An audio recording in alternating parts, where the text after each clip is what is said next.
Here we are in GFIC, the Department of Food Science, with our pilot plant scale cheese making equipment. So this is our cheese lab we'll talk about and we'll come back to and watch the cheese being made for the class. First thing we have to do is sterilize it with an iodophore. We'll talk about what an iodophore does in a little while, but first we're just going to sterilize the equipment. So we have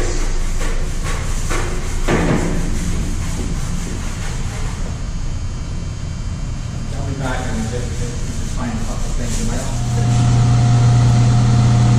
So far after we sterilized the vat, we've added 240 liters of skim milk and another 7 liters of 35.5% cream to standardize the milk fat content of the cheese curd. So now we're just mixing it.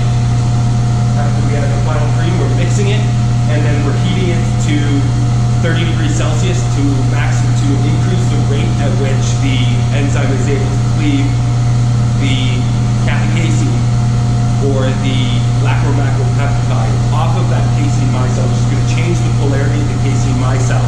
And that changing polarity of the casein micelle is going to allow it to aggregate. And that aggregation drives that formation of the cheese curd, which we'll see in a couple minutes. So right now we're hitting 30 degrees. We haven't added anything else. We'll do that in a minute. So what's the culture mainly for? The culture is mainly to produce acidity. I'm thinking just a tiny bit more. I'm going to do a little bit more than we actually need. Speed it along a little bit.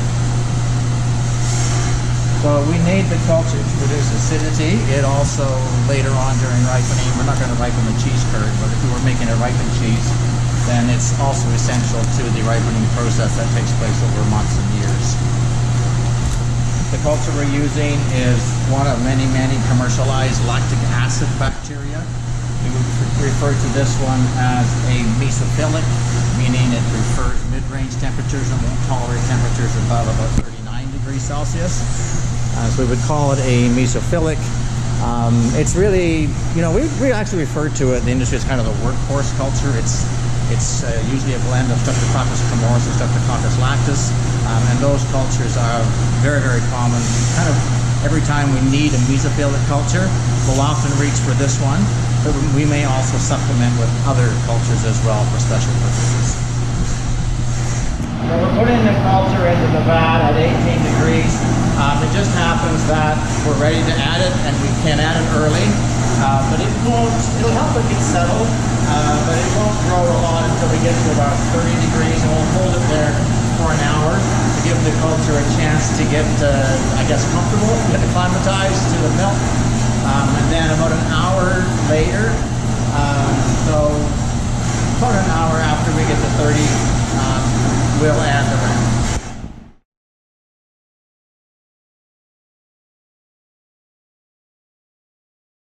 All right. So today we've added the culture at around 9:15, and approximately an hour later, then we will add rennet.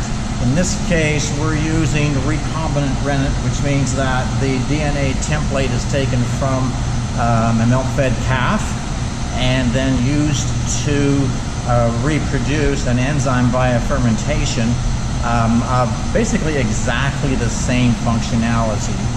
A little different because it's actually more pure, but it works as effectively as the natural enzyme. And what that enzyme does is it modifies the milk protein, the main protein in milk, casein. It cleaves off part of one of the caseins, and when it does that, it destabilizes the micelle so that the micelles begin, they're like small particles, they begin to aggregate, and they form a gel, something like many people would think of as a yogurt, for example. So similar to yogurt.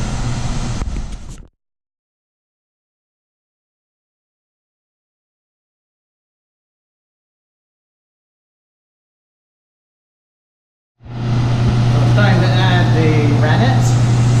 I've got 15 mils and for about 150 liters of milk. The rennet is very concentrated, so if I add it in directly, I may get hot spots where there's too much enzyme in a local area, and the vat won't set uniformly. So we just dilute it very generously in at least 40 times the original volume of the rennet.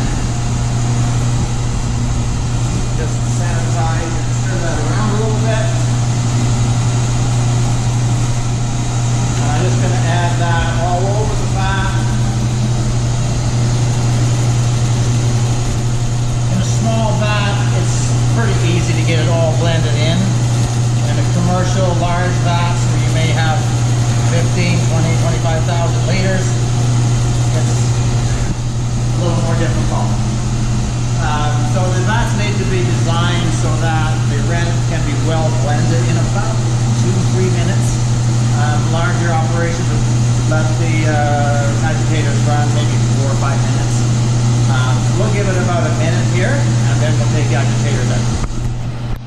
So it's very important when we add the rennet that the vat has completely uniform temperature. If, for example, we'd just been heating and the temperature was not uniform between the jacket in the vat and the milk in the vat, the outside may be too warm, and then that area is going to set up a lot quicker than the center where it's a little bit cooler. And even half a degree is important. So it's really important that the temperature is uniform. That's partly because the coagulation of the milk is extremely temperature sensitive, and that's partly because it's largely driven by hydrophobic interactions, which are very, very sensitive to temperature. So the milk has been setting for about 45 minutes. We've been checking occasionally to see how the curd is forming. What I'm looking for is a nice clean break when I slip the knife under the cut, and I'm also looking for clear whey coming out into the cut.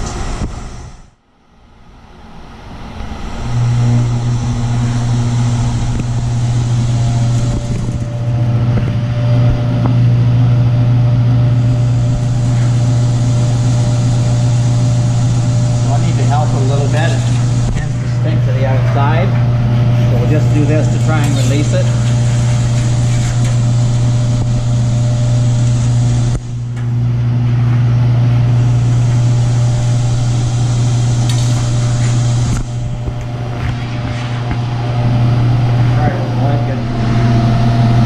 So right after cutting, we want the agitation to be fast enough, vigorous enough to keep the curd floating so it doesn't settle on the bottom. However, the curds are still quite fragile after cutting, and so they need a bit of time just to heal up. So we won't add any heat yet. We're going to cook in a minute or two. But for the last, we've been about 10 minutes since we started cutting. So we're almost ready to start heating as well. And the heating also takes place very gradually. So we want to go from our current temperature, which is just over 30. And then the final temperature for, we call it cooking, is 39 degrees Celsius. We want to take about 30 minutes to go from 30-ish to 39 degrees Celsius. If we heat too quickly, we actually create a harder surface on the curd particles, and that makes the moisture hard to release. All right. So we're getting very close to time to separate the curd from the whey. The pH right now is around 6.4, maybe just a little under. That's still high if we were making a cheddar cheese. We're making a full cheese to ripen. But we're going to make curd, which is part of the process through making cheese, cheddar cheese. So we're actually looking for a little bit higher moisture. So if you look at some of these, you can see there's some that are still a little bit soft. And if I was making cheddar cheese to put away and ripen for several years, I'd wait probably another 25 to 30 minutes and get a firmer, more drier cheese. But for the curd, which we're making today, we're very, very close. Probably 5-10 minutes, we're going to drain this.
The curd is completed cheddaring. Cheddaring is ongoing acid development, which helps remove moisture. And also you can see the curd flattens out. It's gotten a lot stretchier. And after you put the salt on it, we're going to see that it's also a whole lot squeakier. This is now cheddar cheese curd, just waiting to be salted. If we were going to make cheese, after salting, we'd put it in a form and press it into a square or a round block. But we're going to just salt it and put it in containers for direct consumption.